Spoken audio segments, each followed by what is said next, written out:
Lupe, quería hablar contigo del tema del aborto. Tú eres profundamente antiaborto. ¿A qué se debe tu postura? ¿Es por tu religión, es por ser católica o es por alguna experiencia? Cuéntame de dónde vienen esas ganas de activismo y de hacer abrirle los ojos a las personas con respecto a, yo estoy de acuerdo contigo, la aberración que supone el aborto. Bueno, mira, yo cuando empecé en el 2018, yo tenía 19, tuve 19 una parte del año, 20 la otra, ¿no? Que fue el momento en el cual se empezó a discutir seriamente el tema del aborto en la Argentina. Para ese entonces yo era completamente atea.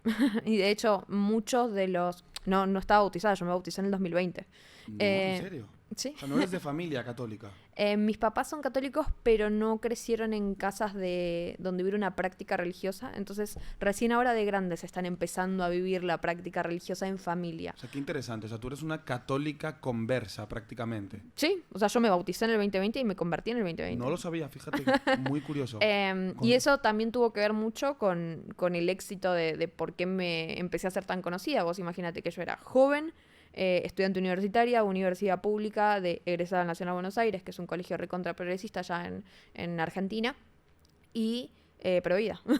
Era algo totalmente inusual al sector social al que pertenecía, y también a lo que el reclamo quería mostrar. Entonces eso también me dio muchísima visibilidad en su momento. Yo soy, viste, completamente honesta conmigo. Fue una cuestión de oportunidad como se fueron dando las cosas, realmente. No era algo que yo estuviera buscando, pero en su momento dije, bueno, sí, me doy cuenta de que la imagen, el envase que me toca ser hoy, que no es lo mismo de la Guadalupe de 40 años posiblemente, sirve mucho para llevar este mensaje. Y bueno, nada, como si lo puedo poner al servicio de la causa de algo que considero noble, lo haremos, ¿no? ¿Qué te llevó a pasar de ser atea a ser tan profundamente católica?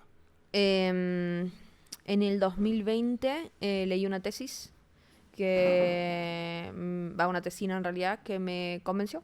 O sea, me dio respuesta a todas las cosas por las cuales yo no creía en Dios. Yo no creía en Dios porque no entendía como un Dios todopoderoso y que es el bien, permitía el mal. Y cada vez que preguntaba, la gente me daba explicaciones que a mí no me saciaban, honestamente. Después un profesor mío me explicó, me dijo, lo que pasa es que la gente te da una explicación como de B a A, y vos necesitabas la explicación de A a B, que es un camino tipo lógico que no suele hacer la mayoría de la gente, que es el camino, por ejemplo, que hace Santo Tomás de Aquino para llegar a esa respuesta. Gran filósofo, incluso en la filosofía moderna se sigue Sí, estudiando. sí. Y por eso me pasaba que yo siempre preguntaba y la gente me decía algo y yo, no me cierra, me falta la causa, no estás respondiendo a eso. Así que bueno, en el 2020 leí una tesina, me convenció y dejé pasar unos días a ver si, si se me pasaba el convencimiento. Pero llegó un punto en el cual dije, bueno, no, o sea, esto realmente no se me ocurre forma cómo rebatirlo, y si esto es real, entonces Dios existe, y si Dios existe, yo no puedo vivir como si no existiera. Y a partir de ahí fue un proceso de tratar de encontrarlo. O sea, yo creo que mi conversión fue antes. Usted que siempre dice que la conversión es un encuentro personal con Cristo. Bueno, mi encuentro personal con Cristo vino mucho después, pero en ese momento fue lógica O pura. sea, llegaste a la fe a través de la razón y de la lógica. Sí. Entonces, Lupe, tú te conviertes al catolicismo y decides empezar tu vida activista. Tu primera batalla, imagino que fue el luchar contra la posición abortista.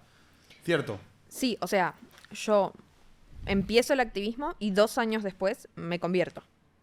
O sea, ¿Cómo? A ver, yo empiezo el activismo en 2018 y en 2020 recién me convierto. Me convierto en octubre, me bautizo en diciembre.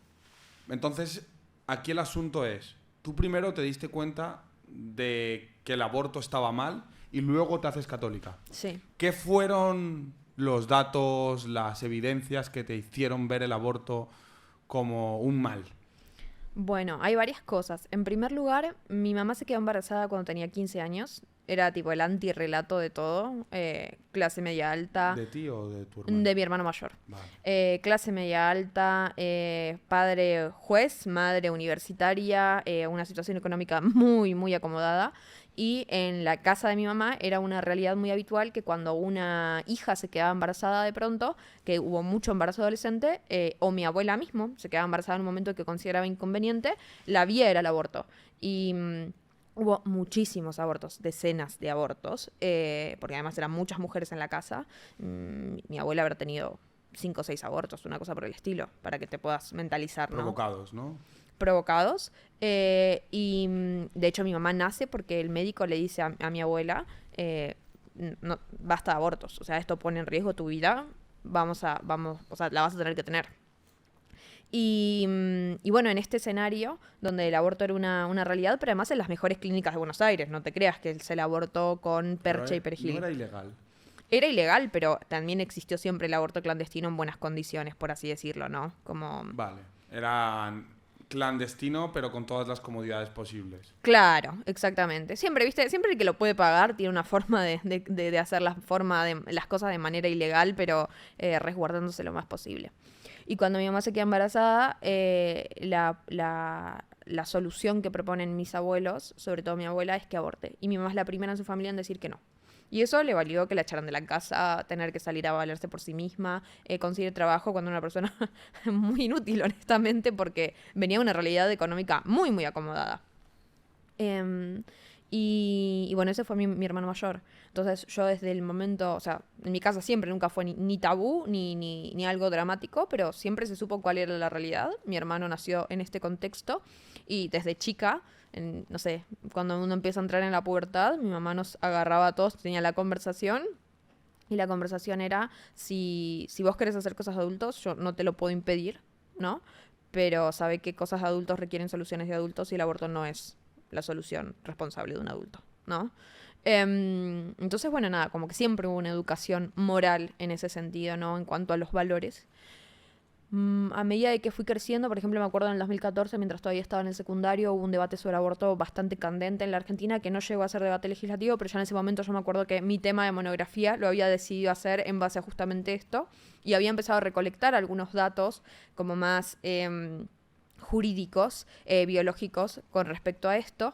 Después hice olimpiadas de biología estando en el secundario, lo que me afianzó muchísimo en lo que es el desarrollo embriológico y demás. Y después encima, en el 2017, cursé el primer año de medicina allá en la Facultad de Medicina de la UBA, que es embriología. Entonces yo tenía, para cuando llega el 2018 el debate, todo lo que era el basamento biológico tremendamente asentado.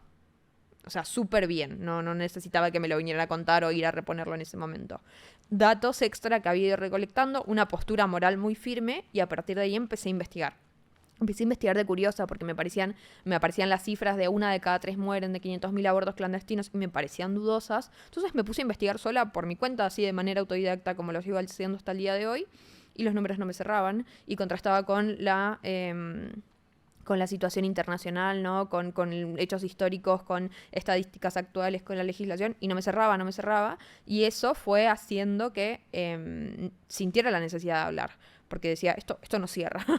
Y después, bueno, me metí en una ONG, en esa ONG hacer trabajo voluntario, sábados durante la mañana en un programa de acompañamiento a la mujer embarazada en situación de vulnerabilidad socioeconómica. Eso hizo que hablando con los voluntarios dentro de esta ONG se fueran enterando de cómo pensaba, cuál era mi grado de fundamentación, cómo exponía las ideas, en un momento en el que faltaban voceros por todas partes. Y esta ONG además tuvo un papel de, digamos, punta de lanza en todo lo que fue el debate de aborto, obviamente en contra, ¿no? Entonces, bueno, ahí en esa desesperación de que faltaran voceros me llamaron, me fue muy bien las veces que fui a debatir, después me invitaron al Congreso y se empezó a armar una bola de nieve muy grande que cada vez crecía más. Y que terminó, por ejemplo, culminando que a principios de 2020 yo publicara mi primer libro. A fines de ese año fue que ocurrió mi conversión.